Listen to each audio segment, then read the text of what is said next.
ஆனால் வாழுகிற பூமியை காப்பாற்ற இந்த நாட்டில் ஒரு கட்சி கூட இல்லை. ஒரே ஒரு கட்சி தான் இருக்கிறது. அது நாம் தமிழர் கட்சி மட்டும்தான் இருக்கிறது. நாம் தமிழர் கட்சியை வெல்ல வைக்கணும். அது தமிழரின் தார்மீக கடமை. இந்த நிலம் காப்பாற்றப்பட வேண்டுமானால், நமது பூமி காப்பாற்றப்பட வேண்டுமானால், நமது தாய் நிலம் காப்பாற்றப்பட வேண்டுமானால் நீங்கள் நாம் தமிழர் கட்சி ஆதரிக்க வேண்டும். செந்தமிழன் சீமான் அவரது கரங்களை இறுக பற்றிக் கொள்ள வேண்டும் என்று சொல்லி, இனத்தின் ஒற்றை நம்பிக்கை, தமிழ் தேசிய இனத்தின் இருளகற்ற வந்த பேரொளி எங்கள் தாய்ப்புலி செந்தமிழன் சீமான் உங்களோடு.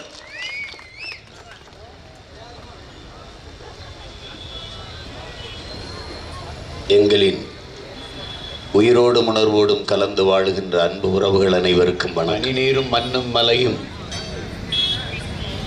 அணிநிலர் காடும் உடையது அரண் என்று மறைமொழி தந்தருளிய தமிழ் மறையோன் எங்கள் மூதாதை வள்ளுவ பெருமகனார் அவரையும், எவனொருவன் இயற்கையிடமிருந்து தன் தேவைக்கு மட்டும் எடுத்து நுகர்கிறானோ அவனே போற்றத்தக்க மனிதன் என்று போதித்து, நஞ்சில்லா உணவு அதுவே நம் கனவு என்று கற்பித்த எங்களுடைய பெரிய தகப்பன் நம்மாழ்வார் அவர்களுக்கும் என்னுடைய வணக்கத்தை செலுத்துகிறேன். இங்கே தமிழர் நிலத்தில் இதுவரை பேசப்படாத செய்திகளை உங்கள் பிள்ளைகள் பேசிக் கொண்டிருக்கிறோம். வணங்குகிற சாமியா வாழுகிற பூமியா என்று. சாமிதான் இந்த பூமியே படைத்தது, சாமிதான் ரொம்ப முதன்மையானது என்று எல்லோரும் எண்ணக்கூடும். பெருமை பெற்றோர்களே, பேரன்புமிக்க என் சொந்தங்களே, நீங்கள் வணங்குகிற இந்த பூமியில் உள்ள எல்லா சாமியையும் படைத்தது இந்த பூமிதான் என்பதை நீங்கள் புரிந்து கொண்டால் இவ்வளவு சிக்கல் இல்லை. நாங்கள் பேசுவதற்கு ஒன்றும் இல்லை. இங்கே ஓடுகிற காட்சிகளை நீங்கள் கூர்ந்து கவனித்தாலே போதும். இது ஒரு சிறு துளிதான், துண்டு துண்டு காட்சிகள் தான். இதை பார்த்து உங்களுக்கு எந்த பதட்டமும் எந்த பயமும் வரவில்லை என்றால் நாங்கள் பேசி பயனே இல்லை. இதை பார்க்கும்போது உங்களுக்கு ஒரு பயம், ஒரு பதட்டம், எதிர்காலம் என்னாகும், இந்த பூமியிலா நம் பிள்ளைகளை விட்டுவிட்டு செல்லப் போகிறோம், இதை மாற்றுவதற்கு வழியே இல்லையா, இந்த பூமியை காப்பதற்கு வேறு வழியே இல்லையா என்று நீங்கள் சிந்திக்க தொடங்கினால் உங்கள் நினைவில், உங்கள் எண்ணத்தில் இந்த பிள்ளைகளும் அவர்கள் சின்னமும் தான் நினைவுக்கு வரும். இங்கே சாதியை சொல்லி அரசியல் செய்ய, மதங்களை பேசி அரசியல் செய்ய, சாமியை வைத்து அரசியல் செய்ய எண்ணற்ற கட்சிகள் தமிழ்நாட்டில் மட்டுமல்ல இந்திய துணைக்கண்டம் முழுமைக்கும் இருக்கிறது. ஆனால் வாழுகிற பூமியை காப்பாற்ற இந்த நாட்டில் ஒரு கட்சி கூட இல்லை. ஒரே ஒரு கட்சி தான் இருக்கிறது. அது நாம் தமிழர் கட்சி மட்டும்தான் இருக்கிறது.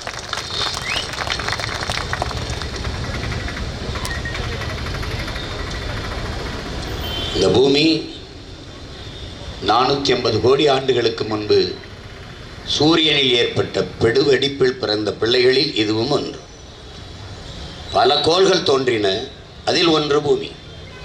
மற்ற கோள்களில் உயிரினங்கள் வாழ வாய்ப்பில்லை. பூமியில் மட்டும்தான் உயிரினங்கள் தோன்றுவதற்கு வாய்ப்பு ஏற்பட்டது. அதற்கு காரணம் நீர். இந்த பூமி மலைகளால், பள்ளத்தாக்குகளால், சமவெளிகளால் உருவாகி இருக்கிற ஒன்று. இதிலே 70 விழுக்காடு நீரால் சூழப்பட்ட ஒன்று இந்த கோள் தான், இந்த பூமி தான். 70 விழுக்காடுகள் நீர்தான்.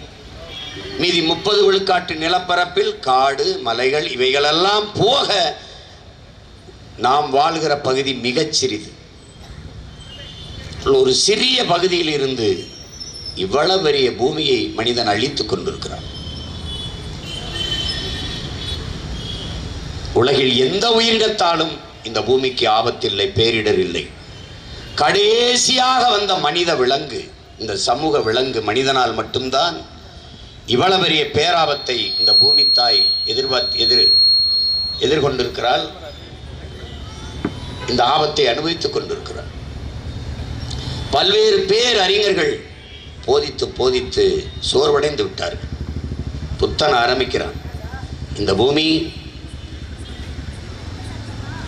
நீ பூவில் ஒரு வண்டு எப்படி தன் உணவுக்காக தேனை உண்ண வந்து அந்த பூவுக்கு எந்த சேதம் இல்லாமல் உண்டு விட்டு வெளியேறுகிறதோ அப்படி இந்த பூமியை நீ பயன்படுத்திக் கொள்ள வேண்டும். புத்தன்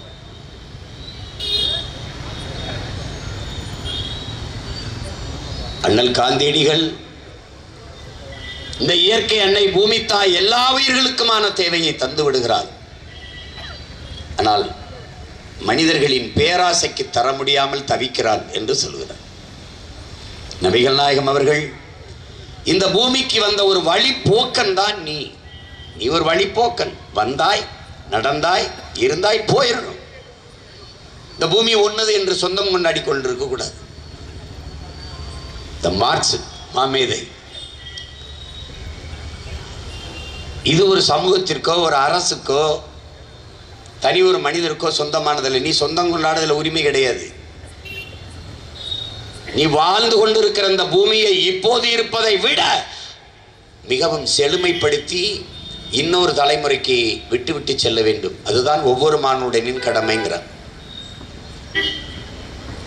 ஸ்டீவன் ஹாக்கின்ஸ் இறந்து போனார், அண்மையிலே இறந்து போனார்.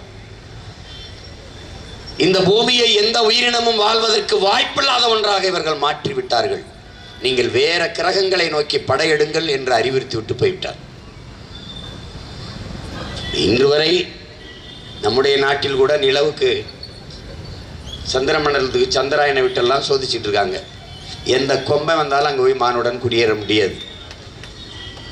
ஏன்னா அங்கே சூழியல் அப்படி இல்லை. நீங்கள் உங்களுக்கு ஐயமாக இருந்தால் ஐயா கவி பேரரசு வைரமுத்து அவர்கள் எழுதிய, கவி பேரரசு இல்லை, முத்தமிழ் பேரறிஞர் ஐயா வைரமுத்து அவர்கள் எழுதிய மகாகவிதை நூலை படித்து பாருங்கள்.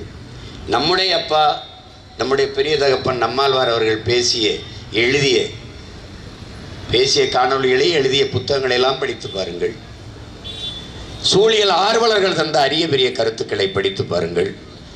இப்போது நம்மோடு வாழ்ந்து கொண்டிருக்கிற ஐயா நக்கீரன் அவர்கள் எழுதிய புத்தகங்களை எல்லாம் படிங்கள். மிக சின்ன சின்ன புத்தகங்கள் தான்.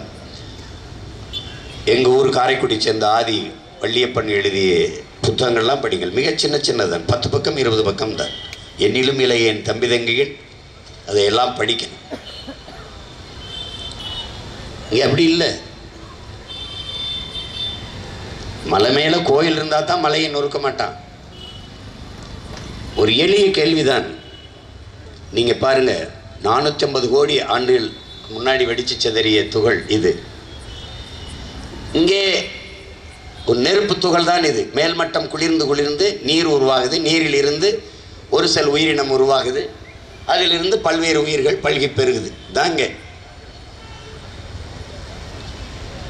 ஆனால் இப்போ நம்ம எல்லாரும் நினைக்கிறோம், மனிதன் வாழ்வதற்கு நீர் வேண்டும், சோறு வேண்டும் அவசியம் என்று நினைக்கிறோம். இது இரண்டையும் காட்டிலும் காற்று மிக அவசியம். நாம் ஆக்சிஜனை, மூச்சுக்காற்றை சுவாசித்து விட்டு கரியமில வாயுவை, கார்பன் டை ஆக்சைடை வெளியிடுகிறோம்.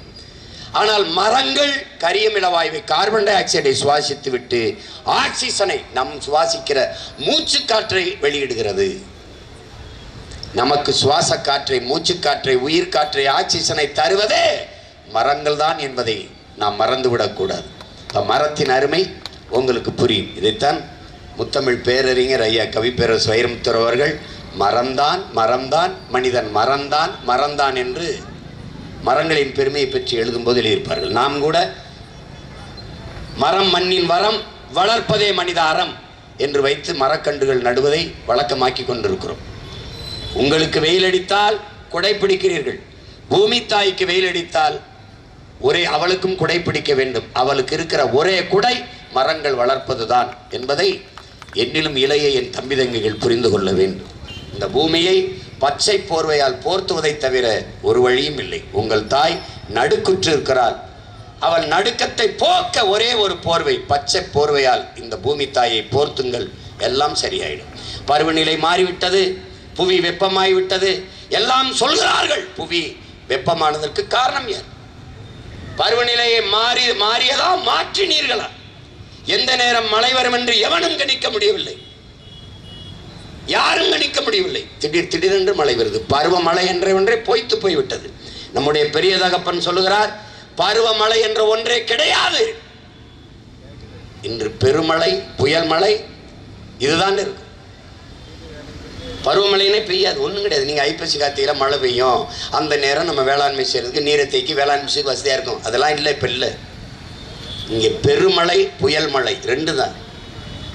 ஒரு வெள்ள பெருக்கா இருக்கும், இல்லைன்னா வறட்சியாக இருக்கும். பருவநிலையை மாற்றியது யார்? நாம் தான். இங்கே பேசி என் தம்பி கூட குறிப்பிட்டேன், நீங்கள் கன்னியாகுமரியில் வெட்டி கற்களை பேத்தது தான் கேரளாவில் சரி. கேரளாவுக்காக தான் நீ வெட்டிட்டு போன என் கற்களை. நீ உன் ஊரில் துறைமுகம் கட்ட என் கற்களை வெட்டிட்டு போனேன், என் மலையை வெட்டிட்டு போனேன், என் தாயின் மாற அறுத்து போனேன். ஆனால் உனக்கிட்ட மலை இருக்கு, நீ தொடலை. ஏன்? உன் மலையை உன் மடலை நீ காப்பாற்ற நினைக்கிற. நீ நல்ல ஆத்தாளம்மனுக்கு பிறந்தவன், நீ பத்திரமா வச்சுக்கணும்னு நினைக்கிற. எங்களுக்கு அப்படி இல்லை. பல மாநிலங்களில் பெத்தவன் அப்பனா இருக்கான், எங்களுக்கு 50 வருஷம் மற்றவனே அப்பனா இருக்கான். அதனால தான் பிரச்சனை. இங்கே எதை பற்றியும் கவலைப்படுபவர்கள் கிடையாது. பள்ளிக்கூடம் தரங்கட்டு இருந்தானே, மருத்துவ தரங்கட்டு இருந்தானே, சாராய வியாபாரம் குறைஞ்சிடக்கூடாது. அதுதான் இங்கே இருக்கிற ஆட்சியாளர்கள். அவர்கள் சாதிக்க நினைப்பது சாராய வியாபாரத்தில் அதிக வருமானம் ஈட்டணும். அவ்வளவுதான், அவ்வளவுதான்.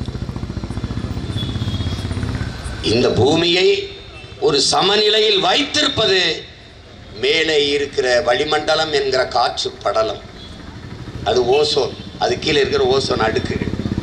இங்கே நுட்பமா என்னுடைய தம்பி தங்கைகள் இதை கவனிச்சுக்கணும். இது ஓட்டு கேட்டு ஓட்டை வாங்கி ஆட்சிக்கு வரணும்னு நினைக்கிறவன் இதெல்லாம் பேச மாட்டான். எனக்கு ஓட்டையும் விட நாடும் என் மக்களும் தான் முக்கியங்கிறதுனால தான் இதெல்லாம் நீங்கள் பேசுகிறோம். இதையெல்லாம் தெரிஞ்சுக்கிறாம நீ எனக்கு ஓட்டு போட்டு ஒரு பயனும் இல்லை. அதனால இதை நான் சொல்ல நினைக்கிறேன். ஏன்னா நாங்கள் தெரிந்து கொண்டதே என் உடன் பிறந்தவர்களுக்கு, எங்கள் பெற்றவர்களுக்கு சொல்ல வேண்டியது எங்கள் பிறவி கடமை செய்கிறோம். இப்போ ஒரு துளசி செடி அது வைக்கிறோம், நம்ம துளசி செடியை வைக்கிறோம். நமக்கு என்ன சொல்லி கொடுக்கப்பட்டிருக்கு? அது பக்தின்னு இல்லை, அது பக்திக்கு இல்லை, புத்திக்கு. துளசி செடியில் 24 மணி நேரத்தில் 20 மணி நேரம் ஆக்சிஜன் மூச்சு காற்று, ஒரு 4 மணி நேரம் ஓசோன் காற்று வெளியிடுது துளசி. அப்போ தூய காற்றை சுவாசிக்கணும்னா வீட்டுக்குள்ளே ஒரு துளசி மாடத்தை வைத்து அல்லது கோயில்கிட்ட வைத்து நீ குளிச்சுட்டு வந்து அதை சுற்றி சுற்றி வா, நல்ல காற்றை சுவாசி. உன் முன்னோர்கள் கோயிலை கட்டினார்கள், குளத்தை வெட்டினார்கள். அங்கே ஏன் ஆலமரம் அரச மரத்தை மட்டும் நட வேண்டும்?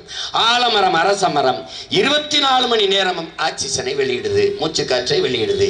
நீ குளத்துக்கு வா, குழி, சாமியை கும்பிடு, ஆலமர அரச மரத்தில் கொஞ்சம் நேரம் இரு, நல்ல காற்றை சுவாசித்து விட்டு போ. இது பக்தி இல்லை, அறிவியல். அதனால்தான் தமிழனின் மெய்யிலே அறிவியல் என்று நாங்கள் போதிக்க காரணம் அதான், அறிவியல். அது நம்ம புரிஞ்சுக்கணும். அப்ப இந்த ஓசோன் காற்றை, இந்த வளிமண்டலத்தை, இந்த காற்று படலத்தை பத்திரமாக பாதுகாத்து வைத்திருப்பது இந்த ஓசோன் படலம். அதை அதிகமாக ஓசோன் காற்றை வெளியிடுவது அமேசான் காடுகள் என்று எல்லோரும் நினைச்சு, அது இல்லை, கடலுக்குள் இருக்கிற ஆல்கா என்கிற தாவரம், தமிழில் நீல பச்சை பாசி. அது பல ஆயிரக்கணக்கான கிலோக்களில் அது அந்த ஓசோன் காற்றை வெளியிடுது. அதனால் அந்த வளிமண்டலம், அந்த காற்று படலம் பத்திரமா இருக்கு. இந்த வளிமண்டலம் ஏன் அவசியம்? பூமிக்கும் சூரியனுக்கும் இடையே என் உடன் பிறந்தார்களே 15 கோடி கிலோமீட்டர் தூரம் இருக்கு. 15 கோடி கிலோமீட்டர். அங்கிருந்து வருகிற வெப்பம் எவரும் எதிர்நிற்க முடியாது. இந்த வானம் ஏன் நீளமா இருக்கு? நியாயமா அது உண்மையிலே வெள்ளையா தான் இருந்திருக்கணும். ஏன்? அங்கிருந்து வருகிற கதிர்வீச்சை இந்த புற ஊதா கதிர்கள் அப்படி என்ன செய்து இந்த வளிமண்டலத்தில் காற்று படலத்தில் பட்டு செதறி தெரிச்சிரு. அந்த தெரிப்பு எல்லா இடத்துலையும் பரவதனால பார்க்குற எல்லா இடத்துலையும் அது நீளமாக இருக்குது. அதனுடைய பிரதிபலிப்பு கடல் நீளமாக இருக்குது. அப்போ வெள்ளையாக இருக்க வேண்டிய வானத்தை நீளமாக மாற்றியது அந்த புறவிதா கதிர்களை தடுத்து. ஏன்னா அதிக வெப்பத்தில் வரும், அதை தடுக்குது. அங்கே ஒரு ஃபில்ட்ரு, அங்கே ஒரு கற்று போட்டிருக்காங்க. அங்கே இயற்கை எப்படி அமைது பாருங்க. அது இல்லைன்னா நம்ம என்ன எரிஞ்சு சாம்பலாக இருப்போம்.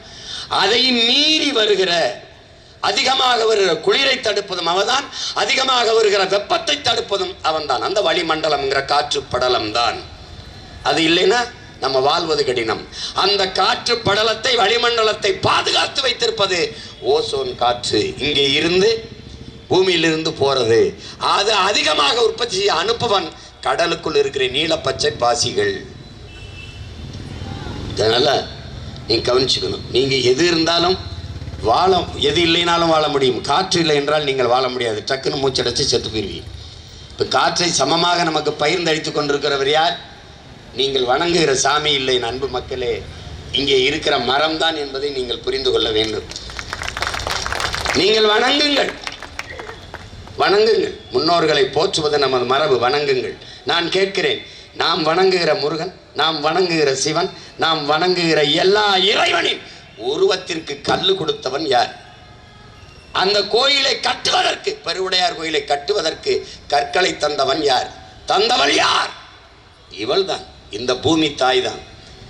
நான் பேசிக்கொண்டிருக்கிற ஒளிவாங்கி, அங்கே இருக்கிற ஒளிபெருக்கி, நீங்கள் உட்கார்ந்திருக்கிற நாற்காலி, போட்டிருக்கிற உடை, அணிந்திருக்கிற செருப்பு, குடியிருக்கிற வீடு, பயணிக்கிற கார், பறக்கிற வானூர்தி, எல்லாத்தையும் மூலப்பொருளை தந்தவள் இந்த பூமி தான். கழுத்திலே அணிந்திருக்கிற தங்கம், காதிலே போட்டிருக்கிற வைரத்தோடு மூக்குத்தி, எல்லாவற்றையும் தந்தவள் பூமி தாய் தான். இந்த பூமியிலே நீ பார்க்கிற எல்லாம் அவள் போட்ட பிச்சை, அவள் தந்த கொடை. இவ்வளவும் தந்த உன் தாய்க்கு நீ தந்தது நோயை தவிர வேற என்ன? ஒரே ஒரு தடவை நீ கேள்வி கேட்டுப்ப. நீ அவளுக்கு என்ன கொடுத்துருக்க? ஒண்ணுமே கொடுக்கல. ஒரு கவிதை, என் அன்பு தம்பி தங்கைகளே, ஆண்களும் தாயாக முடியும். என்ன செய்யணும்? பூமியில் ஒரு மரக்கண்டை நட்டு வளர்க்கணும். வளர்த்தா நீனும் தாய்தான். நீ ஒரு மரக்கண்டை கூட நட்டு இந்த பூமியில் வளர்க்கவில்லை என்றால் உன் பிறப்பு வீணாகி போனது. நீ வாழ்ந்தது அர்த்தமற்றது. நீ பிறந்து 80-90 வயது வாழ்ந்தாலும் நீ உயிரற்ற பிணம்ங்கிறான். மரம் வளர்க்கறது அவ்வளவு பெரிய வேலையான வேலை இல்லை, செய்யல.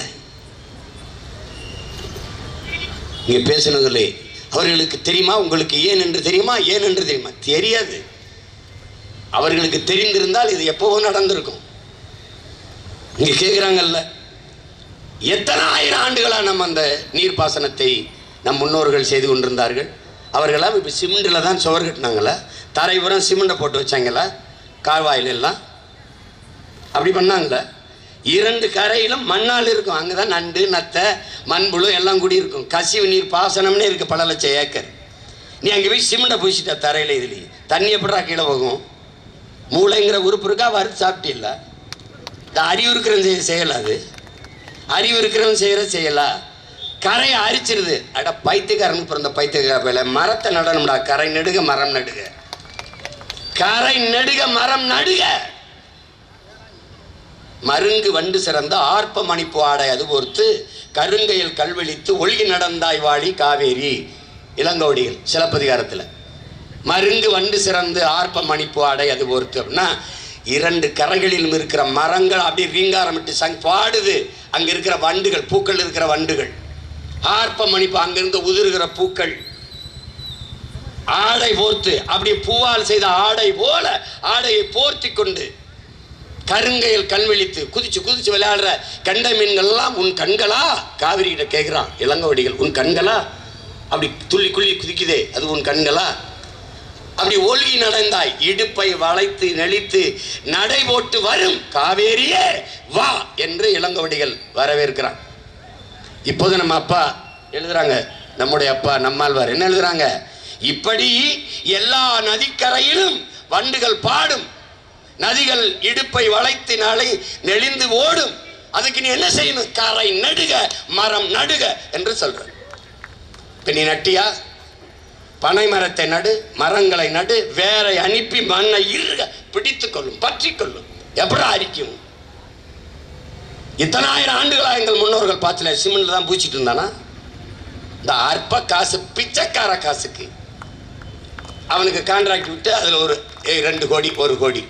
இது நாங்க ஆட்சிக்கு வந்து இதை பேக்கிறதுக்கு பல கோடி. ஆமா, என்ன சிரிக்கிற? மொத்தத்தையும் நான் பேக்கணும், அதுக்கு தெண்ட செலவு. எங்கிருந்து எடுப்பேன்?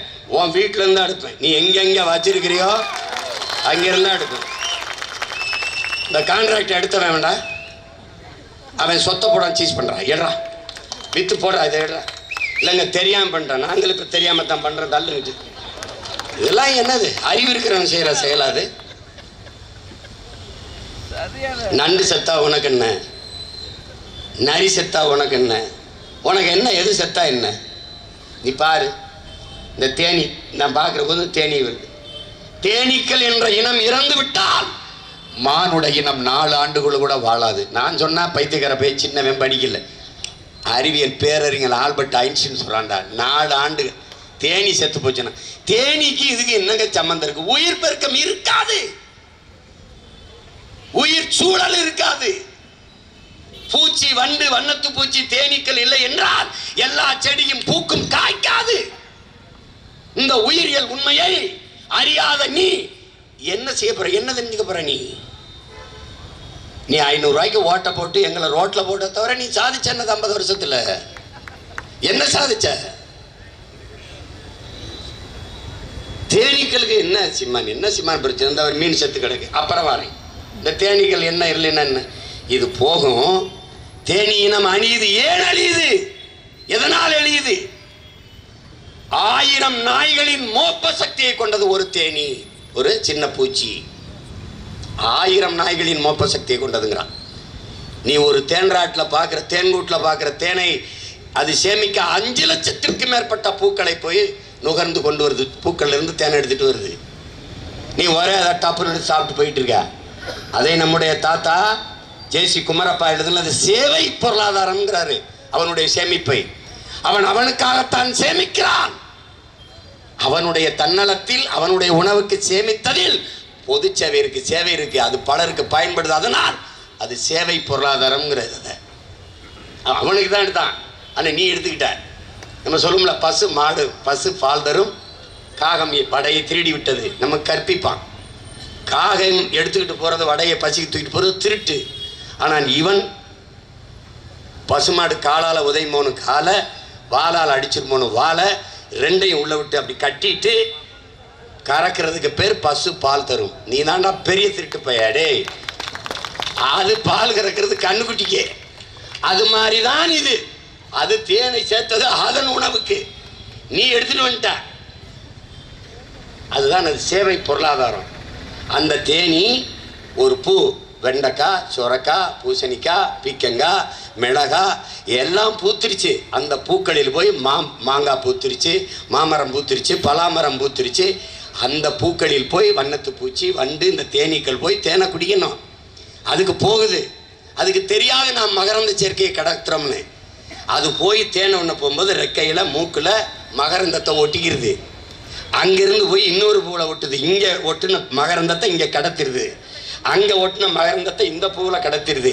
இப்படியே தன்னையும் அறியாமல் பலாயிரக்கணக்கான பூக்களில் இந்த உடலில் ஒட்டிய மகரந்தத்தை கடத்தி போகுது. இந்த மகரந்த கடத்தலில் தான் அந்த பூக்கள் சூழ் கொள்ளுது, கரு கொள்ளுது. அப்போதான் பூக்கு, அந்த பூ காயாகுது, கனியாகுது, உனக்கு பலனாகுது. இந்த வண்ணத்து பூச்சி செத்துருச்சுன்னு நினைக்கிறேன். செத்துருச்சு. இப்போ எப்படி தெரியுமா? பல்லாயிரக்கணக்கான கூலி ஆட்களை விட்டு இந்த பூவையும் இந்த பூவையும் ஒட்டிக்கிட்டு இருக்கான். இந்த பூவை இந்த பூவை ஒட்டிக்கிட்டு இருக்கான். ஏன் மகரந்தத்தை கடத்துறான்? ஏன்? வண்ணத்து பூச்சி இல்லை, தேனீக்கள் இல்லை. ஏன் செத்தது? உன் கருமம். பாக்டம்பாஸ் 20 பொட்டாசியம் 60ன்னு போட்டு வேரில் நஞ்ச போட்ட. அப்புறம் பூச்சிக்கொல்லின்னு போட்ட. பூச்சிக்கொல்லின்னு மருந்து அடிச்ச. பூச்சினா பூச்சி மட்டும் சாகுதா? பூச்சி ஏன் கொல்ற? உன்னால் மகரந்த சேர்க்கையை ஏற்படுத்த முடியுமா, உருவாக்க முடியுமா? முடியாது. அதை செய்கிற, அரிய பணியை செய்கிற இயற்கையின் அருங்கொடை பூச்சி, வண்டுகள். நான் எங்கள் அப்பாட்ட கேட்டேன், இந்த பூச்சிக்கொல்லி பூச்சியை ஏப்பா கொல்லணும்? ஒரு பூச்சி தேன் தருது, ஒரு பூச்சி பட்டு நூல் தருது, அதை ஏன் கொல்லணும்? ஏன் கொல்லணும்? அப்போ எப்படி சாகுது அந்த பூச்சி? தேனீக்கள் எப்படி சாகுது? இங்கே பாரு, இந்த தேன்கூட்டை பார்க்கும்போது அதில் இந்த படத்தை பாரு. இந்த படம் என்ன உனக்கு உணர்த்துது? என்ன உணர்த்துது? இந்த பூமியை, உன் கையில் நீ வாழ்ந்துக்கிட்டு இருக்க பூமியை இன்னொரு தலைமுறைக்கு நீ பத்திரமா ஒப்படைக்கணுங்கிறத உணர்த்துது. இது ரெட்டலை சின்னம் நினச்சிக்கிட்டு இருக்காத, இது உன் ஈரக்கொலை லங்ஸ். இப்படி இருந்த பூமியை நீ கர்மம் முடிச்சவனே இப்படி மாற்றி வச்சிருக்க. புரியுதா? படம் புரியுதா? இதுக்கு மேலே விளக்குற மாதிரி என்னால் பேச முடியாது. அது புரிஞ்சுக்கணும்னு நினைக்கிறேன். அப்போ இதை நீங்கள் நன்கு கவனிக்கணும். அப்போ என்ன பண்ணுறான், நம்ம இந்த ராணி தேனி இருக்கார்ல, அவன் என்ன பண்ணுவான், கட்டளையிடும். அந்த ராணி தேனி கட்டளையிட்டோடனே எல்லாம் அந்த சேவக ராணிகள், பாதுகாப்பு தேனீக்கள் எல்லாம் இருக்கும். அவன் இங்கே பாரு, இந்த குருவியை மட்டும் பாரு.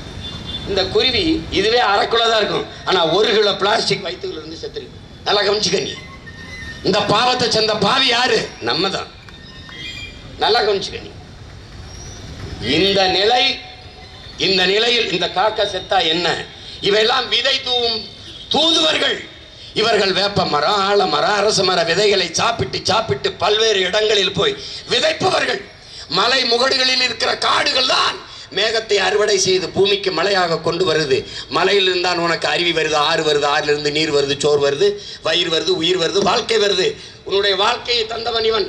மலை முகடுகளில் இருக்க அத்தனை மரங்களையும் நட்டது இந்த பறவைதான். செத்து கிடக்கிறாள். இனி யார் நடுவான்னு பார்த்துக்க. நீ செத்துருச்சு, காக்கை செத்துருச்சுன்னு கவலைப்படாமல் இருக்காது ராஜா. நாளைக்கு நீ கருமாதிக்கு சோறு வச்சாலும் திங்க காக்கை இருக்காது.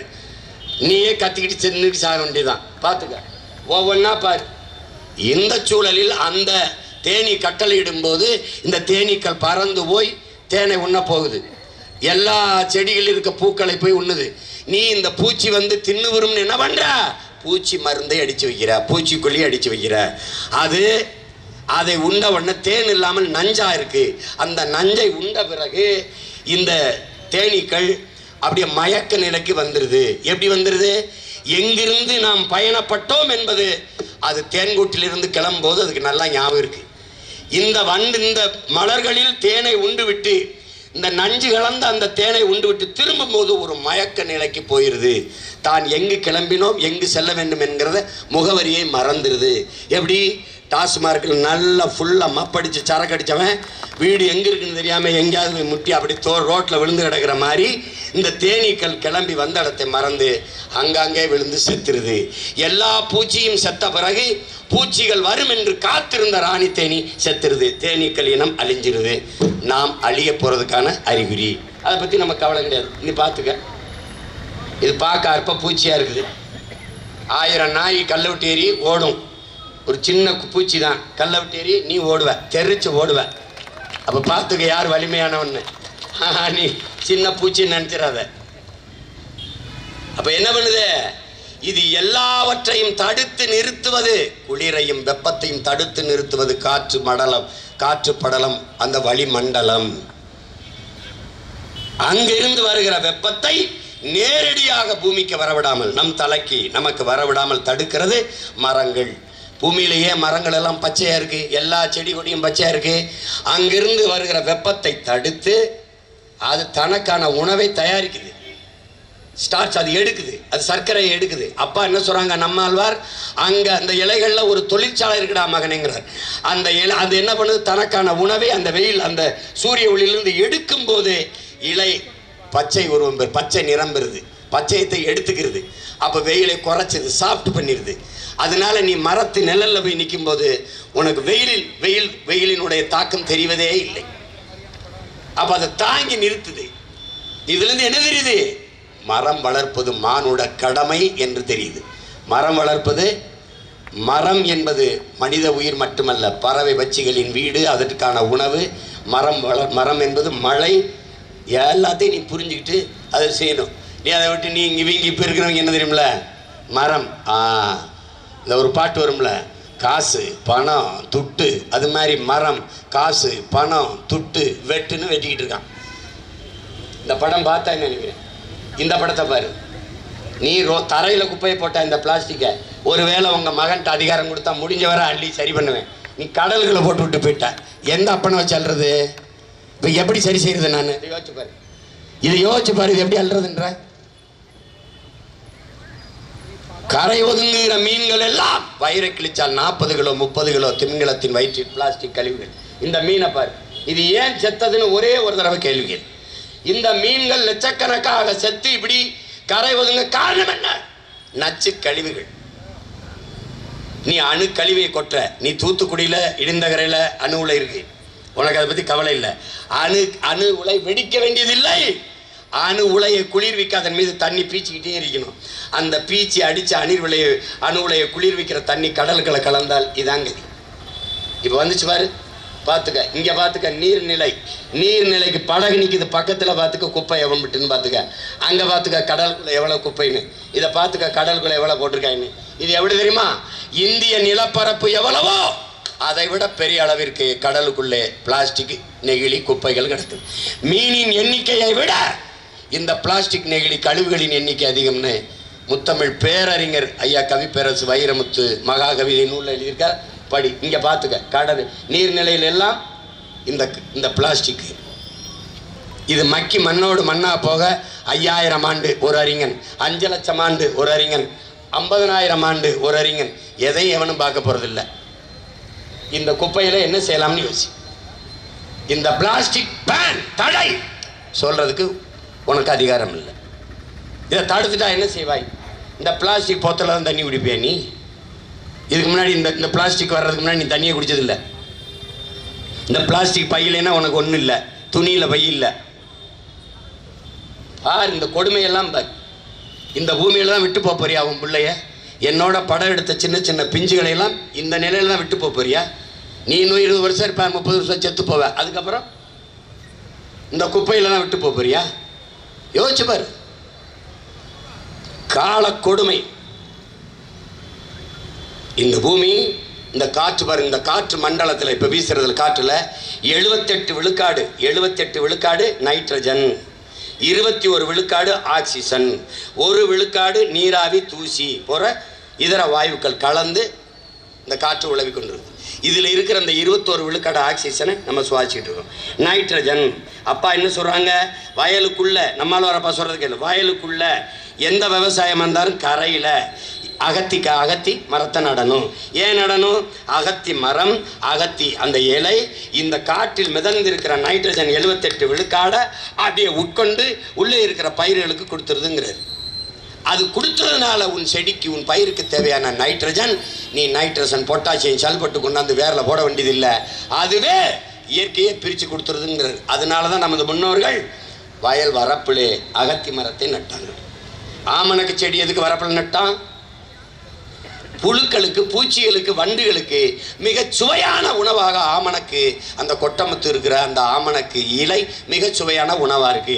அங்கிருந்து வருகிற பூச்சிகள், வண்டுகள், புழுக்கள் அந்த வரப்பில் இருக்கிற ஆமணக்கு இலையை தின்று அங்கே தேங்கிடுது. உள்ளே இருக்கிற விளைபொருள், அந்த பயிர்கள், பருத்தியோ அல்லது கத்தரிக்காயோ மிளகாயோ போய் தாக்குறது இல்லை. இதை நல்லா நீங்கள் புரிஞ்சுக்கணும். இதை போல தான் அந்த உளுந்தஞ்செடியெல்லாம் வரப்புறத்தில் போடுறது. இது வெளியிலிருந்து வருகிற இந்த பூச்சி வண்டுகளை அங்கே வரப்பிலே தடுத்துக்கிறது. இது நமது முன்னோர்களின் அனுபவ வேளாண் முறை. இங்கே பார், மண்ணலி கொண்டு வராம இந்த குழியெல்லாம் நான் அப்படியே வச்சிருப்பேன், அண்ணவன் அதில் போட்டு புதைக்கிறதுக்கு. எதுக்கு வச்சுக்க? இதே பொக்கலின் வச்சு தான் போட்டு மூடுவேன். நீ சிரிக்காத, நான் செஞ்சுட்டு தான் சாவேன். இங்கே பார், 6 அங்குலம் எங்கெல்லாம் பார், கடற்கரையில் 6 அங்குலம் இருக்குல்ல, இது 1 அங்குலம். இதில் 1/2 அங்குலம் ஆற்று மணல் உருவாக 100 ஆண்டுகள் ஆகும் ஆய்வு சொல்லுது. இவன் எவ்வளோ வள்ளியிருக்கான்னு பார்த்துக்க, 30 அடி. எத்தனை லட்சம் ஆண்டுகள் ஆகும் இந்த மணல் மறுபடி உருவாக? எப்படி உருவாகும்? மணல் இல்லைனால் என்ன சீமான்? மணல் இல்லை என்றால் ஆறு செத்து போகும். உலகத்தின் தலை சிறந்த நீர் வடிகட்டி மணல், உலகிலே தலை சிறந்த நீர் தேக்கி மணல். எப்படி வடிகட்டி? நான் சொன்னேன், நீங்களாம் சிரிச்சிங்க. ஒரு தம்பி இதுக்குனே போய் அவன் கடற்கரையில நின்று பாடம் எடுத்தான். நானும் எடுப்பேன். நீங்க கடல் நீர் உப்பு கரிக்குது, ஆனால் 1 அடி தள்ளி போய் மண்ணை தோண்டுங்க, தண்ணி வரும், குடிங்க, உப்பு கரிக்காது. ஏன்? வடிகட்டிடுது. அரும் கொடை, இயற்கையின் கொடை. பார், இந்த மண்ணை எவ்வளோ தூரம் அள்ளிட்டு போயிட்டு இருக்கான்னு பாரு. இதை காசா நினைக்கிறான். என் தோலை நீ செதுக்கிட்ட, காற்றில் மிதந்து வர நோய் தொற்றி நான் அரை மணி நேரத்தில் கீழே விழுந்து செத்துருவேன். அது மாதிரி பூமி தாயின் தோலை செதுக்கி கொண்டு போயிட்டு இருக்க. அவள் செத்துருவா. அவள் செத்துட்டாங்கிற நீ நம்ப மாட்டான். ஆற்றுக்கரை ஓரத்தில் இருக்கிற பனையும் தன்னையும் பாக்கு மரமும் கழுத்து முறிஞ்சு சாகுது. காரணம் தண்ணி இல்லை. ஆறு செத்துருச்சு, ஆறு மரணித்திருச்சு. அப்ப நீ என்ன பண்ணும்? வெளித்துக்கணும்.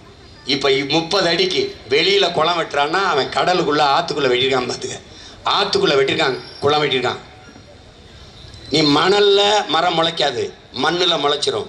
மணலை அள்ளிட்ட பிறகு மண் வந்துருச்சு, களி வந்துருச்சு, நடு ஆற்றுல பூரா மரம் முளைச்சிருச்சு. என் தம்பி ஒருத்தங்க அண்ணா கடை மடக்கி தண்ணி வரலன்னு, மடக்கியே தண்ணி வரல. நிலைமை இப்படி இருக்குது. இதை நன்றாக என்னுடைய அன்பு தம்பி தங்கைகள், அறிவார்ந்த எனது பெற்றோர்கள் புரிந்து கொள்ளணும். இந்த பூமி என்பது நாம் போற்றி பாதுகாக்க வேண்டிய பொக்கிஷம். நம்முடைய தாய்.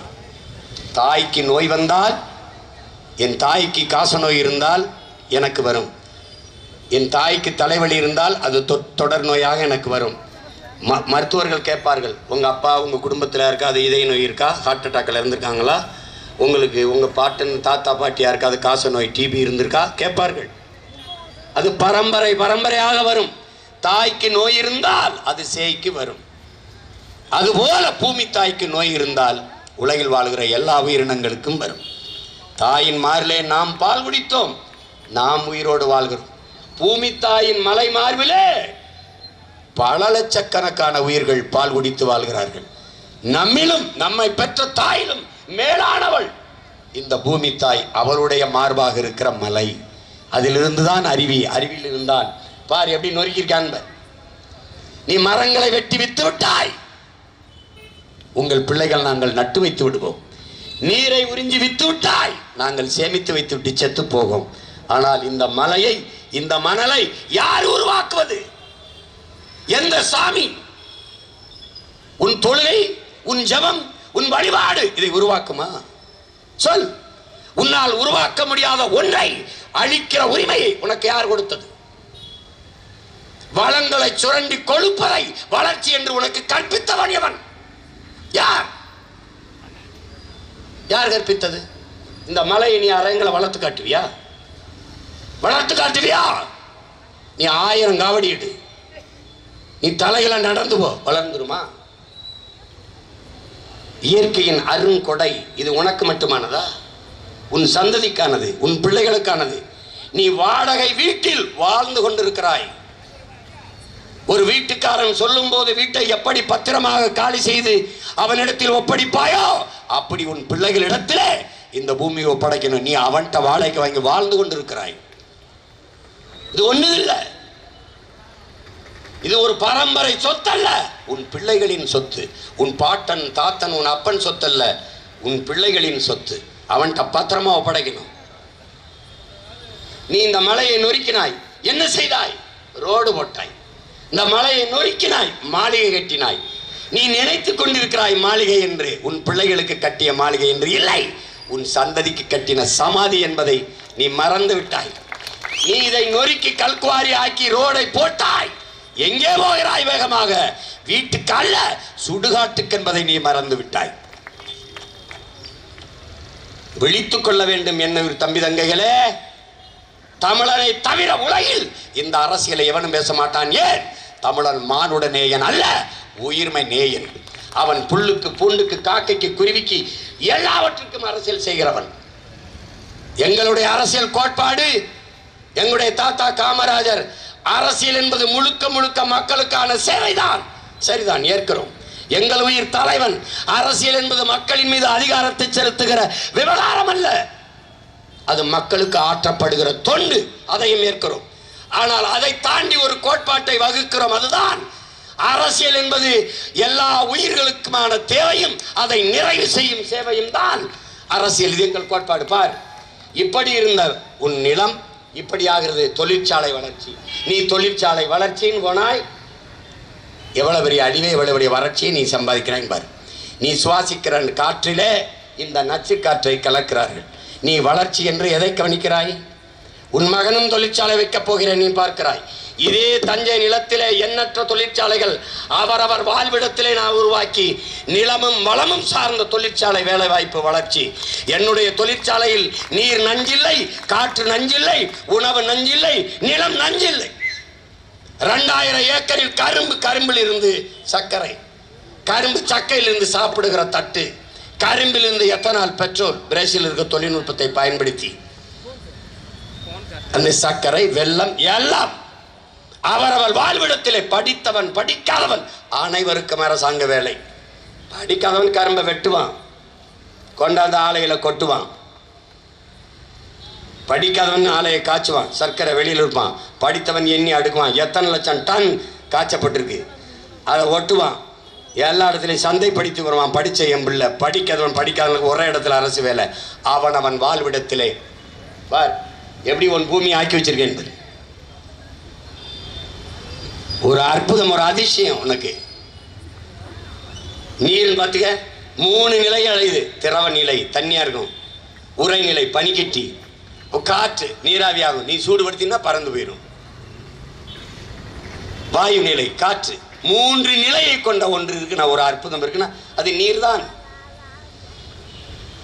எல்லா தத்துவங்களையும் ஒரே 1.25 அடியில் நம்முடைய முன்னோன் வள்ளுவ பெருமகனார் பாடி நீரின்றி அமையாது உலகு எனின் யார் யாருக்கும் வானின்றி அமையாது ஒழுக்குன்னு படிட்டார். விசிம்பின் துளி விழி நல்லால் பசும்புல் தலை காண்பது அரிதுன்ட்டான். ஒரு துளி நீர் பூமியில விழாது, பசும்புள்ளின் தலை காண முடியாதுன்ட்டான். அந்த அது அது அது தலை கூட நீ பார்க்க முடியாதுன்ட்டான். இதை விட நீரின் அருமையை உலகத்தில் எவனும் பாட முடியாது. பார்த்துக்க, இங்க பார்த்துக்க. சிங்கம் பிளாஸ்டிக்கை திங்குது, காகம் இவன் தண்ணியை குடிக்கிறதுக்கு மண்டையை விட்டு ஒன்றும் இல்லை திட்டிட்டு இருக்கான்.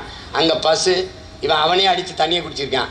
கொத்துக்கிற விஷப்பாம்பு பயந்து ஓடலை, தண்ணியை கொடுத்தாரு குடிச்சிக்கிட்டு இருக்கு. நீ நல்லா கவனிச்சுக்கணும். நீ இந்த காக்கை அந்த ஜாடிக்குள்ளே கல்லை போடுது. நீ தூரம் இருந்து பார்க்கும்போது காக்கைக்கு எம்பிட்டு பேராசை.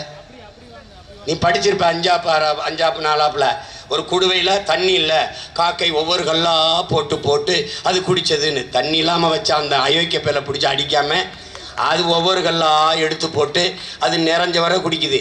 நீ நினைக்கிற பேராசை என்று இல்லை, காகத்தின் தாகம் என்பதை நீ புரிஞ்சுக்கணும். அவ்வளவு தாகம் இருப்பதால் தான் அவ்வளவு தேடுது. இந்த பாவம் உன்னை விடுமான்னு பாரு. சிங்கத்தை பார்த்தா எல்லாம் பயந்து ஓடினேன். அந்த காட்டுக்குள் போய் கொழுப்படுத்து போய் நீ பிளாஸ்டிக் போத்தலை போட்டு, எங்க உங்க மகன் ஆட்சிக்கு வந்தானே நீ பிளாஸ்டிக் போட்டு பார்த்துருவோம் வச்சிரு. பேன் வந்தவன தடை. எல்லாம் வெள்ளவோ துணிப்பை, வாழை இலையில பை இருக்கு, துணியில பை இருக்கு, நார்ல பை இருக்கு, கோணி சாக்குல பை இருக்கு. ஏன் உன் துணிப்பையில வாங்கினா வராதா? நான் தடை பண்ற வரதா? மாற்று இருக்கா? இல்ல இருக்கு. எல்லாவற்றுக்கும் மாற்று இருக்கு, எல்லாவற்றிற்கும் மாற்று இருக்கு. இருக்கிறது. இயற்கை எல்லாவற்றையும் தந்திருக்கிறார். நீ தாயின் மாரில் பால் குடி, மாரை அறுத்து ரத்தம் குடிக்காதே. நீ என்ன செய்து கொண்டிருக்கிறாய்? தாயின் மாரை அறுத்து ரத்தம் குடித்துக் கொண்டிருக்கிறாய். அதான் இங்க இருக்கிற கொடுமை. இங்க பாருங்க எப்படின்னு என்ன பாடுபடுதுன்னு பாரு. இது உலக உயிர்களுக்கு நாம் செய்யற கொடுமை. இப்ப இருந்து என்ன தெரிஞ்சுக்க, தண்ணீர் மானுட தேவை மட்டுமல்ல, உலக உயிர்களின் உயிர் தேவை. எனக்கு தாகம் என்றவனை போத்தல்லை கொடுக்கிறார்கள். காகம் என்ன செய்யும்? கொக்கு என்ன செய்யும்? நாய் என்ன செய்யும்? நரி என்ன செய்யும்? ஒரு தடவை சிந்தித்து பாருங்கள் என் அன்பு சொந்தங்கள், ஒரே ஒரு முறை சிந்தித்து பாருங்கள். இதை பற்றி இவர்கள் சிந்திக்க மாட்டார்கள். இந்த தண்ணியை பற்றி அவர்களுக்கு கவலை இல்லை. டாஸ்மார்க்கில் விற்கிற தண்ணியை பற்றி தான் இந்த ஆட்சியாளர்கள் அதிகம் கவலைப்படுவார்கள், சிந்திப்பார்கள். நம்ம பூமினா நினைக்கிற வெறும் மண்ணுன்னு நினைக்கிற இல்லை.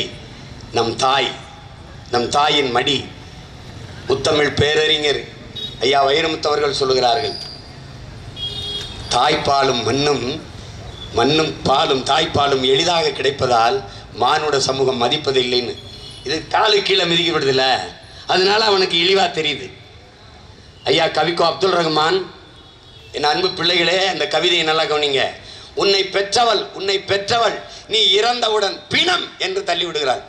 வயிற்றிலே 10 மாதம் சுமந்தவள் தன் கருவறையிலே உயிர் கருவறையில வைத்து உன் உயிரை பிரசவித்தவள் நீ இறந்தால் பிணம் என்று தள்ளிவிடுகிறார்கள். உன் உடன் பிறந்தார்கள் உன் உறவுகள் பிணம் என்று தள்ளிவிடுகிறார்கள். எல்லாரும் நிராகரித்ததை மறுபடியும் வா என்று தன் வயிற்றுக்குள் வாங்கிக் கொள்பவள் இந்த பூமி தாய்தான் என்கிறார். நீ ஆழமா கவனிச்சுக்கணும், இது நல்லா புரிஞ்சுக்கணும் நீ. அதனால அதன் அருமை தெரியாம நம்ம அதான் எங்களுடைய ஈழத்து பாவேந்தன் புதுவை ரத்தினதுரை எங்கள் அண்ணன், உங்கள் தாய் நிலத்தை பேரன்பு கொண்டு காதலியுங்கள் என் அன்பான மக்களே. உங்களை பெற்ற தாயோ 10 மாதம்தான் உங்களை கருவறையில் சுமக்கிறார். ஆனால் இந்த பூமி தாயோ உங்கள் வாழ்நாள் முழுக்க உங்களை சுமக்கிறார். நீங்க பிறந்த உடனே அன்னையின் மடியில் இருந்து அடுத்தடி எடுத்து வைத்தது அவள் நெஞ்சில் தானே, அவள் மடியில் தானே. நீங்கள் இறந்த பிறகு புதைந்தோ எரிந்தோ சாம்பலாவதும் அவள் நெஞ்சில் தானே. அதனால் என் அன்பு மக்களே, பேரன்பு கொண்ட உங்கள் தாய் நிலத்தை காதலியுங்கள் என்கிறார். இல்ல பூமிங்கிறது வெறும் மண்ணும் நினைக்காது, பல லட்சக்கணக்கான உயிர்களின் திரட்சி தான் நீ பார்க்கிற இந்த மண். நீ செடிக்கு தண்ணி ஊத்துற, அதை செடிகள் எடுத்துக்கொள்ள முடியாது. மரத்துக்கு தண்ணி ஊத்துற, மரம் எடுத்துக்கொள்ள முடியாது. அதன் வேர்களில் இருக்கிற கண்ணுக்கு தெரியாத நுண்ணுயிர்கள், பல லட்சக்கணக்கான உயிர்கள், பூஞ்சை, காளான், பாக்டீரியாக்கள் தங்கள் உணவுக்கு அதை உண்டு அதை மரம் செடி கொடிகளுக்கு உணவாக மாற்றி கொடுக்கிற மகத்தான பணியை கண்ணுக்கு தெரியாத நுண்ணுயிர்கள் செய்கிறது. அதை கொல்வதற்கு நீ ஒரு வழி வைத்திருக்கிறாய். அதன் வேரிலே நச்சு பாக்டம்பாஸ் 60, 20 பொட்டாசியம் சல்பேட் நச்சு உரங்களை கொட்டி கொண்டு விடுகிறாய். இதாங்க இருக்கிற கொடுமை. நீ பெரிய, எங்க அப்பா கேட்டாங்க, நம்மால் வரப்பா, நீ பெரிய அறிவாளி தானடா, பெரிய விஞ்ஞானி தானடா, சந்திரமண்டலத்தில் அனுப்புறாயிலடா, தோசை மாவை புளிக்க வச்சு காட்டுறான்னு. பதில் இருக்கா அவன்கிட்ட?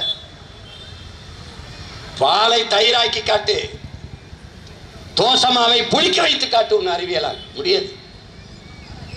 இது யாரை புளிக்க வைக்கிறார்? கண்ணுக்கு தெரியாத பாக்டீரியாக்கள், பூஞ்சை, காளான்கள். அவன்தான் பெரிய சயின்டிஸ்ட். நீ செத்து போனாய், உன் உடலை தின்னு தின்னு மண்ணோடு கொண்டு சேர்ப்பிப்பவன் அவன்தான். அதெல்லாம் நாம் அறிந்துக்கிறது இல்லை, அதை பத்தி கவலைப்படுறதும் இல்லை. இது வெறும் மண், அவ்வளவுதான். மண் இல்லை, நம் தாய், நம் அன்னை, பெத்த தாயை மூஞ்சியில காரி துப்புனா அப்படி இருக்கும், குப்பை கொண்டி கொட்டினா அப்படி இருக்கும். அப்படித்தான் கொட்டி வச்சிருக்க, பார்த்துக்க. இது மண்ணோடு மண்ணாக என்று மக்கி போவது. சொல்லு, பூக்களால் மூட வேண்டிய போர்த்த வேண்டிய உன் பூமி தாயின் முகத்தை எப்படிப்பட்ட கழிவுகளை வச்சு மூடியிருக்கேன். இது எத்தனை ஆயிரம் ஆண்டுகளில் இது சரி செய்வ? எப்படி சரி செய்வ? கடலில் நதி எங்கு கலக்கிறது? பிளாஸ்டிக் கழிவுகள் தான் கலக்கிறதுங்கிறார் ஐயா வைரமுத்தவர்கள். இதை அறிவார்ந்த தமிழ் சமூக தம்பி தங்கைகள் புரிஞ்சுக்கணும். பூமின்னா என்ன, சும்மா இவங்க ஏதோ பேசிட்டுருப்பாங்க, சுற்றுச்சூழலும்பா அதும்பா. உன் மேலே அக்கறை இருக்கிற பிள்ளைகளை தவிர, இந்த மண்ணை இந்த மக்களை பேரன்பு கொண்டு காதலிக்கிற பிள்ளைகள் எங்களை தவிர எவனும் இதை உனக்கு கற்பிக்க மாட்டான். நீ ஓட்டு போட்டா என்ன, போடலான்னு என்ன. ஆனால் நாங்கள் நினைக்கிறோம்ல, அன்னைக்கு ஒருத்தன் சொன்னான், மணி நீர் மண்ணு மலை மணிநிலர் காடு முடையதாரன் எனக்கு கற்பிச்சான். எங்கள் அப்பன் நம்மாழ்வார், பூமியை பத்திரமா பார்த்துக்கணும்ப்பா, அதாப்பா நம்ம சாமின்னு.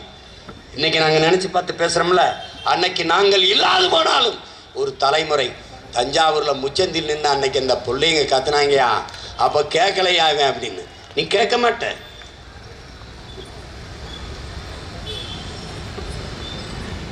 அறிவார்ந்த எனது தம்பி தங்கிகள், என் அன்பு சொந்தங்கள், இதை ஆழ்ந்து கவனிக்கணும். பூமிதான் இந்த உலகத்தில் எல்லாவற்றையும் தந்தது. இதில் எல்லாம் கவனிச்சுக்கிறங்க. நம்ம அப்பா இன்றைக்கு பிறக்கிற ஒரு குழந்தை 25 ஆண்டுகளில் கழித்து வாழ்வதற்கு இந்த பூமியில் இடம் இருக்காது. இல்லை என்றால் வாழ்கிற இடமாக இந்த பூமி இருக்காது. இதான் கோட்பாடு. இன்னைக்கு என்னோட படம் எடுத்த பிள்ளைகள் இருக்காங்கல்ல, 25 வருஷம் கழிச்சு வாழ்றதுக்கு இந்த பூமியில இடம் இருக்காது. இடம் இருக்கும், ஆனால் வாழ்கிற இடமாக இந்த பூமி இருக்காது. ஒன்று குப்பையா நாசமா இருக்கும், இதே அப்பா சொன்னது 25 ஆண்டுகள் பூமியில் வாழ்நாள். 120 நாடுகளின் ஆய்வறிஞர்கள் நம்முடைய ஐயா தமிழ் தேச பேரியக்கத்தினுடைய பொதுச் செயலாளர் நம்முடைய ஐயா வெங்கட்ராமன் அவர்களுக்கு வெங்கட்ராமன் எழுதிய ஒரு புத்தகம் இருக்குது. அறிவியல், சூழியல், அறிவியல், அரசியல்னு ஒரு புத்தகம் இருக்குது. சின்ன புத்தகம் தான், என் தம்பியெல்லாம் வாங்கி படிக்கும். 120 நாடுகளின் ஆய்வறிஞர்கள், சூழியல் ஆய்வறிஞர்கள் ஆய்வு செய்து ஐநாவில் உலக பெருமன்றத்தில் ஒரு அறிக்கையை தாக்கல் செய்கிறாங்க. 12 ஆண்டுகள் தான் பூமியில் வாழ்நாள் இருக்குது, அதுக்குள்ளே பூமியை காப்பாற்றிக்கிறங்கன்ட்டு. அந்த நேரம் கொதிச்சு கொந்தளிச்ச இந்த அறிஞர்கள், விஞ்ஞானிகள், அவன் நாட்டுக்கு போனாலும் குளிர்காத்து பற்றவன கோபம் தணிஞ்சிருச்சு. ஐநாவில் அந்த நேரம் ஆவேசப்பட்டு கைதட்டினவன், சபையை விட்டு வெளியேறினவன அவனுக்கும் முடிஞ்சிருச்சு. ஆனால் உலகெங்கும் எவனும் பேசலை. எழுதினவர் எங்கள் ஐயா வெங்கட்ராமன். கத்தி கொண்டிருக்கிறது நாம் தமிழ் கட்சியின் பிள்ளைகள். தெருவா கத்திக்கிட்டு எப்படியாவது இந்த பூமியை காப்பாற்றுறான்ட்டு. இதோட பிரான்ஸ் மன்னியல் ஆய்வறிஞன் கிளாடு பூரிங்கோ இன்றும் இருக்கிறார். அவர் சொல்றாரு, என்னரும் பிள்ளைகளே, நம் இயற்கை அன்னை பூமி தாய் மரண படுக்கையில் கிடக்கிறார், அவளை காப்பாற்ற ஓடி வாருங்கள். ஆதியில் நாம் காடுகளில் வேட்டையாடினோம், விலங்குகளை உண்டோம், காய்கனிகளை உண்டோம். நம் இயற்கை அன்னை, நம் பூமி தாய் கன்னிகளியாமல் கற்போடு அப்படியே இருந்தால், ஆறாக இருந்தது, மலை மலையாக இருந்தது, காடுகள் காடுகளாக இருந்தது, அப்படியே இருந்தது. பிறகு வந்தவர்கள் பண வேட்டை ஆடினார்கள், பணத்திற்காக வேட்டையாடத் தொடங்கினார்கள். நம் பூமி தாய் 18 வயதிலே கற்பழிக்கப்பட்டு விட்டால் 18 வயதிலே பாட்டி ஆகிவிட்டால் சாக கிடக்கிறாள், காப்பாற்ற ஓடிவார்கள்ங்கிறார். இப்போ அதே தான் உங்கள் உடன் பிறந்தவன் நானும் சொல்கிறேன். எப்படியாவது இந்த பூமியை காப்பாற்றணும். இந்த மணலை அள்ளி தின்று விட்டார்கள், நாம் அதை உயிர்ப்பிக்க முடியுமா? எப்படி முடியும்? உயிர்ப்பிக்கலாம். அதற்கு என்ன வழி? அருவி வரணும். அருவி எங்கிருந்து வரணும்? ஆறிலிருந்து வரணும். ஏரி குளத்தை நாம் வெட்டினோம், கிணறை நாம் வெட்டினோம், கண்மாயை நாம் வெட்டினோம். ஆனால் ஆறை நாம் உருவாக்கினோமா? இல்லை. ஆறை உருவாக்கியது அருவி. அருவியை பிரசவித்தது யார்? மலை. அந்த அருவியை பூமிக்கு கொண்டு வந்தது யார்? மரங்கள். 300 அடி 400 அடி உயர்ந்திருக்கிற மரங்கள் மேகத்தை அறுவடை செய்து பூமிக்கு கொண்டு வந்தது. அதிலிருந்து ஒவ்வொரு துளியாக அங்கே இருக்கிற உயிரினங்கள், புல்லு, மரங்கள் எல்லாம் தன் உணவு தேவைக்கு போக மீதி துளிகளை உருட்டிவிட 1-2 அருவியாக கொட்டுச்சு. அங்கே அருவி ஓடி வருகிற போது அங்கே இருக்கிற சிறு குறு கற்களை ஒன்னோட ஒன்று உரச விட்டு மணலாக மேலே படர விட்டது. தான் ஆத்து மணல். அதையும் நம்ம உருவாக்கலை. இப்போ மண்ணள்ளி தின்னாச்சு, ஆறு செத்தாச்சு. இப்போ உயிர்ப்பிக்கணும். என்ன செய்யணும்? மறுபடியும் அருவி வரணும். அருவி எங்கே உற்பத்தி ஆகுது? மலையில். இப்போ மலை என்ன ஆகுது? மலையே சாண்ட் ஆயிடுச்சு. மலை மணலாக நொறுக்கப்படுகிறது. பிறகு எப்படி அருவி வரும்? எப்படி ஆறு உயிர்ப்பிக்கும்? இதை அறிவார்ந்த தமிழ் சமூக மக்கள் சிந்திச்சு பார்க்கணும். அப்போ இதை புரிந்து கொண்டு, இது ஒரு சின்னதான், எனக்கு நேரம் ரொம்ப குறைவு, ஆனால் தேர்தலுக்கு இன்னும் 10-12 மாதங்கள் இருக்கு. தினம் கத்திக்கிட்டு இருப்பேன். கேட்டால் கேளு, கேட்கலைன்னா போ, அது எனக்கு பிரச்சனை இல்லை. ஆனால் என் மரண படுக்கையில் நான் பார்க்கும்போது எனக்கு வலிக்காது. நான் என் பிறவி கடமையை செஞ்சிட்டேன். என்னால் முடிஞ்ச வரைக்கும் கத்திட்டேன். எங்கள் தாத்தா பட்டுக்கோட்டை பாடினார்ல, காலமறிந்து கூவும் சேவல் கணக்காய் கூவும், கவுத்தி போட்டாலும் நிற்காதுன்ட்டாரு. நான் கணக்காய் காலமறிந்து கூவிட்டேன். விழிப்பதும் மறுபடி படுத்து புரண்டு தூங்குவதும் ஓ விருப்பம். வந்தா வா. என்னைக்காவது ஒரு நாள் இதெல்லாம் ஐயோ தப்பு இல்லைன்னு நினச்சின்னா, குடிக்க தண்ணி இல்லை, தாகத்தோட நின்னா மங்களா என் அண்ணன் முகம், உன் முகம், என் முகம்தான் வரும். வா, தேடி வா. இல்லைன்னா போ. இருந்தா உனக்காக நின்று போராடுறேன், இல்லைன்னா உனக்காக நான் வருந்துவேன். அவ்வளோதான், வேற வழி கிடையாது. இப்போ வணங்குகின்ற சாமியையும் விட வாழுகிற பூமிதான் இங்கே. அது நமக்கு மட்டுமல்ல, பல கோடிக்கணக்கான உயிர்களின் உடைமை இந்த பூமி என்பதை நீ புரிஞ்சுக்க. பூச்சி, வண்டு, ஏன் உன்னை கடித்து தொந்தரவு பண்ற மூட்டை பூச்சி, கொசுவுக்கும் இந்த பூமி சொந்தம்தான், சொந்தம்தான். அதை நீ கவனிச்சுக்கணும். காலையில் கூட சொன்னேன், நீ ரொம்ப புத்திசாலி, கொசு வீட்டுக்குள்ள வராமல் வலையை அடிச்சுக்கிடுவ. ஆனால் கொசு உற்பத்தி ஏன் ஆகுதுன்னு யோசிக்க மாட்டேன். கொசு எங்கிருந்து உருவாகி வருதுன்னு யோசிக்க மாட்டேன். அப்பா சொன்னாங்க, அந்த சாக்கடை நீர் தேங்கி இருக்கிற இடத்துல முதலில் உருவாவது கொசு அல்ல, அரட்டலை. அந்த தவளை பூச்சி, அந்த முதல் பருவம், அந்த அரட்டலை. அரட்டலையின் முதல் உணவு எது? கொசு முட்டை. கொசு முட்டை போட்டவொடனே எடுத்து சாப்பிட்ற ஆள் யார்? அரட்டலை. உனக்கு தண்ணிக்குள்ள அரட்டலை போடும்போது அருவருப்பாக இருந்து ப்ளீச்சிங் பவுடரை போட்டு கொன்னுவிட, அரட்டலை செத்துருது. கொசு சுதந்திரமாக பல லட்சக்கணக்கான முட்டையை போட்டு குஞ்சை பொறிச்சு பறந்து வந்து உன்னை போட்டுருது. கொசு கடிக்குது, டெங்கு, உடனே ஊதுறான் சங்கு. இவ்வளோதான் கதை. இப்போ நீ கொசு ஒழிக்கிறது இல்லை, அது கொசுவுக்கு அற்ப கொசுவுக்கு பயந்துக்கிட்டு கோட்டை வீடு இங்கே அடைச்சிரு, இடம் தெரியுது, இங்கே வளைய போடு, கருமம், அதை ஒளிடா. இவ்வளவு குப்பையை கொண்டு கொட்டினா அங்கேருந்து என்ன வரும்? கொசு தான் வரும். அறிவார்ந்த தமிழ் சமூக மக்கள், என்னரும் தம்பி தங்கைகள், நீரின்றி அமையாது உலகு என்பது உண்மை. ஆனால் காடின்றி அமையாது நாடு என்பதும் உண்மை. காற்றின்றி எவ்வுயிரும் உலகில் வாழாது என்பதுதான் பேருண்மை என்பதை புரிந்து கொண்டு, பெருமனே வீசுகிற நச்சுக்காற்றை மூச்சுக்காற்றாக மாற்றி தருகிற பணியை மரங்கள் செய்கிறது என்பதை மறந்து விடாது, ஒவ்வொரு என் தம்பி தங்கைகளும் உங்கள் பிறந்த நாள் வயது 5 மரக்கன்றுகள் நடுங்கள். உங்கள் பிறந்தது 25 ஆண்டுகளா, 25 மரக்கன்றுகளை நடுங்கள். நட்டு உங்களுக்கு பிடித்தமான பெயர்களை வைங்கள். தாத்தா பெயர், பாட்டி பெயர், குலதெய்வத்தின் பெயர், உங்களுக்கு எந்த பெயர், உங்கள் காதலி, முன்பு காதலித்து விட்ட பெண், அந்த பெண் ஞாபகம் வருதா? வச்சு விடு. இப்போ காதலிச்சிருக்க பெண் ஞாபகம் வருதா? வச்சு விடு. எந்த பேர் வருதோ வச்சு விடு. ரொம்ப கோபமாக இருக்கு, இவனை பார்க்கும்போதெல்லாம் கோபமாக இருக்கா? நம்ம ஆளுங்க நிறைய பேர் இருக்கா, நமக்கு எரிச்சல் வர்ற மாதிரி கோபம், அவன் பேரை கூட வச்சு விடு. ஆனால் கோபத்தில் அவன் பேரை வச்சுட்டு தண்ணி ஊற்ற மறந்துடாத. தயவு செய்து வை. இல்லை என்றால் உங்கள் அண்ணன் அதுக்கும் ஆட்சிக்கு வந்து மரம் நடுவதை மக்கள் இயக்கமாச்சு. நான் பல கோடி பனை திட்டம்னு அன்னைக்கு சிரித்தவர்கள் இப்போது காவிரி கரை நெடுக பனைமரம் நடுவோம் என்று இருக்கிறார்கள்.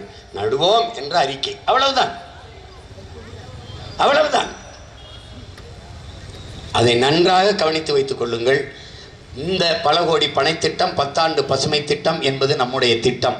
மரக்கண்டு 10 மரக்கண்டுகளை நட்டு என் பிள்ளை காட்டிவிட்டால் வகுப்பறையில் பரீட்சை தேர்விலே 10 மதிப்பெண்கள் கூடுதலாக பிராக்டிக்கல் மதிப்பெண்கள் கொடுக்கும். 100 மரக்கண்டுகளை நட்டால், 1000 மரக்கண்டுகளை நட்டால் தமிழ் தேசிய குடிமகன் விருதை கொடுத்து 5 லட்சம்.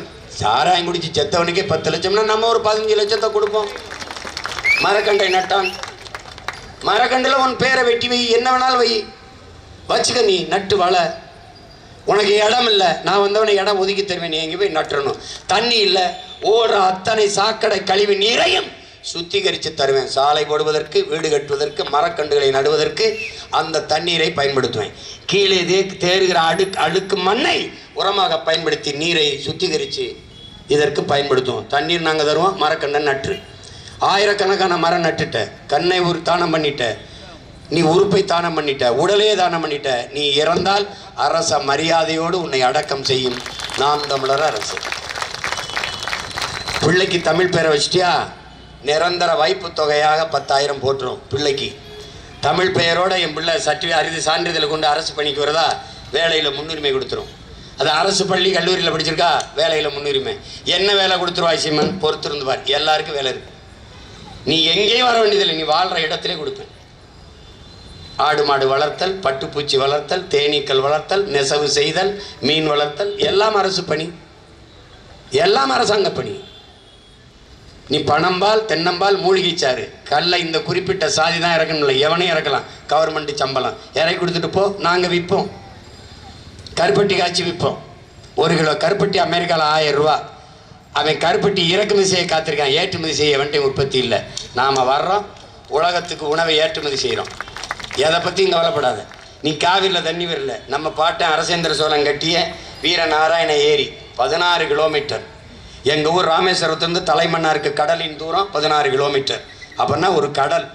அந்த கடலை தூர்வாரி நாம் பராமரித்து ஒவ்வொரு ஆண்டும் கடலூரில் பெய்கிற அந்த நீரை தேக்கி பெரும் குழாய்கள் மூலமாக காவிரி படுகைக்கு தண்ணீரை தூக்கிட்டு வரலை. நான் பிரபாகரன் மகனில் நீ ஞாபகம் செய்ய மாட்டான். பாண்டியார் புன்னம்பலால் அணையை கட்டி திருப்புறேன். 6 மாவட்டத்தை கேரளாவை செழிக்க வைத்துட்டு இருக்கிறது என் நீர். நான் தடுக்கிறேன், அணையை கட்டுறோம், தூக்குறோம். எனக்கு உதவி மட்டும் செய்யும், ஒன்றும் செய்வேன். ஓட்ட போட்டு வீட்டில் படுத்துக்க, நாட்டை என்ற கொடு, எப்படி கொண்டு வரேன்னு மட்டும் பாரு. இந்த பூமியை, தமிழ்நாட்டை உலகத்தின் சொர்க்கமாக மாற்றுறேன். இதை வைத்து எல்லாரும் முன்மாதிரியாக ஆட்சி செய்கிற மாதிரி மாற்றுவோம்.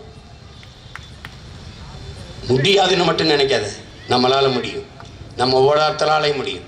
ஓடுகிற தண்ணீரை தடுத்து பாசனத்திற்கு பயன்படுத்தி விட முடியும் என்று உலகில் ஒரே ஒருவன் சிந்தித்தான், நம்முடைய மூதாதை, நம் பாட்டன் கரிகால் பெருவளச்சோழன். ஓடுகிற தண்ணீரை தடுத்துட முடியும்னு உலகத்தில் முதல்ல அவன் தான் சிந்திச்சான். 1800 ஆண்டுகளாகி இன்னும் இடியல. இவன் பாலத்தை கட்டிட்டு இந்த பக்கம் இறங்குறான், இடிஞ்சு விழுகுது. மோடி கட்டின ராமர் கோயிலே ஒழுகுது. பாராளுமன்ற கட்டடம் தண்ணீரால் நிறையுது. சிவாஜிக்கு ஒரு சிலை திறந்தார், திறந்துட்டு அவர் வீட்டுக்கு போகிறதுக்குள்ள மொத்தமாக உதிர்ந்து விழுந்துட்டுது. கவனத்தில் வச்சுக்கிட்டு வேலை செய்யணும். என்னரும் தம்பி தங்கிகள், உங்கள் முன்னால் உட்கார்ந்து இருக்கிறவர்களுக்கு மட்டும் இதை பேசலை, அண்ணன் நிறைய பேசணும்னு வந்த நேரம் ரொம்ப குறைவு. சிற்றூர்களை சீக்கிரம் முடிக்கணும்னு சொன்னேன். எங்கள் ஆளுகள் எல்லாம் நான் செஞ்ச தப்பு தான், எல்லாரையும் பேச விட்டு பூரா மண்டை முழுக்க பூரா கருத்து. என்னை பாவம் பார்த்து நேரம் கொடுத்துருக்கான், ஏதோ வந்துட்டான் பேசுறதுக்கு, பேச வச்சு அனுப்பிடுவோம்னு. உலகம் முழுமைக்கும் என் பேச்சை உற்று கேட்கிற என் உயிருக்கு இனி என் உறவுகள், சாமியை விட பூமியை நேசிக்க வணங்க கற்றுக்கொள்வோம். நாம் வணங்குகிற சாமியையும் தாங்கி நிற்பவள் இந்த பூமிதான் என்கிற புரிதலோடு வாழ பழகுவோம். நன்றி, வணக்கம். நாம் தமிழர்.